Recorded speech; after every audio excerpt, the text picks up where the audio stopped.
नमस्कार।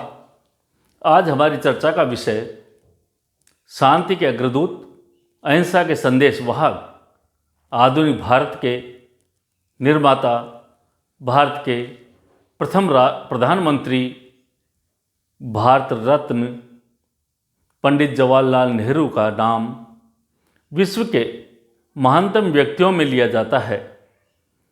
मानवता के प्रबल समर्थक और बंधुत्व के पक्षधर पंडित जवाहरलाल नेहरू का जन्म 14 नवंबर 1889 को इलाहाबाद में हुआ था। नेहरू जी की शिक्षा इंग्लैंड में संपन्न हुई थी। बैरिस्टर बनने के बाद 1912 में आप भारत आए। 1916 में आपका विवाह कमला नेहरू के साथ संपन्न हुआ। 1919 में अमृतसर के जलियांवाला बाग हत्याकांड के बाद आपने वकालत छोड़कर महात्मा गांधी के असहयोग आंदोलन से प्रभावित होकर स्वतंत्रता आंदोलन के कर्मठ नेता बन गए। महात्मा गांधी ने नेहरू जी में अद्भुत देशभक्ति, दृढ़ साहस तथा अदम्य पुरुषार्थ से प्रभावित होकर इन्हें अपना विश्वस्त अनुयायी स्वीकार किया। उन्होंने भारत की स्वतंत्रता प्राप्ति के लिए सब प्रकार की यात्राओं को सहन करने की हिम्मत बांध ली। राजकुमारों से कहीं बढ़कर आनंदमय और सुख विलास का जीवन जीने वाले नेहरू जी ने विदेशी चीज़ों का बहिष्कार करने का आह्वान किया। उन्होंने खादी की धोती व कुर्ता पहनकर शहरों के साथ गांवों में भी देश की आज़ादी के लिए जन जागरण करने लगे।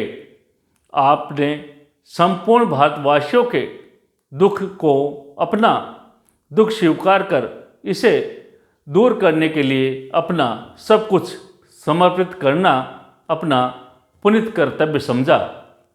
देश की स्वतंत्रता को आन बान के प्रतीक पंडित जवाहरलाल नेहरू का महात्मा गांधी जी द्वारा चलाए गए असहयोग आंदोलन में महत्वपूर्ण योगदान रहा। पंजाब की रावी नदी के तट पर 31 दिसंबर 1930 को पंडित जवाहरलाल नेहरू ने घोषणा की थी कि हम पूर्ण स्वराज प्राप्त करके ही दम लेंगे। नेहरू की इस घोषणा से संपूर्ण देश में जोश भर दिया, जिससे स्वाधीनता का आंदोलन और तेजी से आगे बढ़ने लगा। इसके बाद नमक सत्याग्रह में भी जवाहरलाल नेहरू का अहम योगदान रहा। 1942 में जब महात्मा गांधी ने भारत छोड़ो आंदोलन की शुरुआत की, उसमें पंडित जवाहरलाल नेहरू ने महत्वपूर्ण भूमिका अदा की।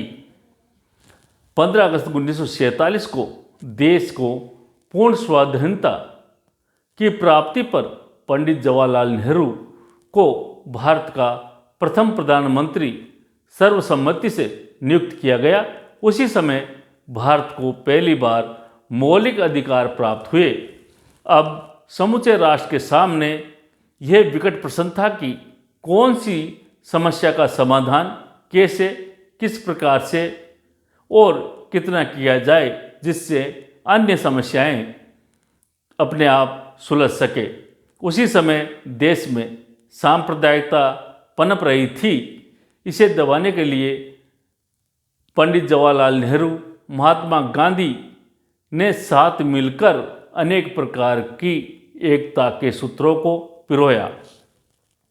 पंडित जवाहरलाल नेहरू ने अपने प्रधानमंत्रित्व कार्यकाल में अपने पद पर रहते हुए भारत को विश्व में सम्मान और प्रतिष्ठा दिलाई। नेहरू ने समाजवादी लोकतंत्र की नींव रखी। विश्व को आश्चर्यचकित किया कि उस समय भारत की आबादी 14% पढ़ी लिखी होने के बाद भी संपूर्ण भारत में एक साथ एक साथ किसी प्रकार का भेदभाव रहित सार्वभौमिक मताधिकार प्रदान किया, जो विश्व के किसी भी देश में ऐसा नहीं हो सका जो नेहरू जी ने कर दिखाया। संसदीय लोकतंत्र के साथ सत्ता का विकेंद्रीकरण कर सत्ता केंद्र से लेकर गांव के आम व्यक्ति तक स्थापित करने का कार्य पंडित जवाहरलाल नेहरू ने किया। हमारे लोकतांत्रिक मूल्यों, सामाजिक, राजनीतिक व आर्थिक न्याय की स्थापना, चुनाव आयोग का गठन, न्याय व्यवस्था, बहुदलीय व्यवस्था, योजना आयोग जो अब नीति आयोग के नाम से जाना जाता है, जिसका अध्यक्ष भारत का प्रधानमंत्री होता है, सभी को समान अवसर प्रदान करने के लिए संविधान की सर्वोच्चता को महत्व देना ताकि आम जनता में विश्वास जाग सके। पंडित जवाहरलाल नेहरू ने देश की आर्थिक उन्नति की नींव रखी। उन्होंने देश में सोवियत संघ की तर्ज पर पंचवर्षीय योजनाओं को लागू किया। देश का औद्योगिकरण उनका मानना था कि हमारा समाजवाद ऐसा होगा जिसमें निजी औद्योगिकरण के साथ सरकार भी बड़े औद्योगिक संस्थाओं की स्थापना करेगी। नेहरू ने हीराकुंड बांध, भाखड़ा नागर बांध के उद्घाटन के समय कहा था कि भारत के मंदिर यही है। एम्स, IIMS, NIC भारत को परमाणु संपन्न राष्ट्र बनाया, जिससे हम आर्थिक क्षेत्र में उन्नति कर सके। पंडित जवाहरलाल नेहरू को भारत की विदेश नीति का जनक माना जाता है, क्योंकि भारत के प्रथम विदेश मंत्री पंडित जवाहरलाल नेहरू ही थे। उन्होंने विश्व शांति के लिए चीन से 1953 में पंचशील सिद्धांत पर हस्ताक्षर किए। साथ ही विश्व को गुटों से बचाने के लिए नेहरू, नासिर व टीटो ने मिलकर गुट निरपेक्ष आंदोलन को अपनाया। पंडित जवाहरलाल नेहरू भारत में धर्म, विचारधारा, भाषा, जाति, संप्रदाय व पहनावा अलग अलग होने के बाद भी हम सब भारतीय हैं। धर्मनिरपेक्षता के साथ मजबूत भारत की नींव पंडित जवाहरलाल नेहरू ने ही रखी।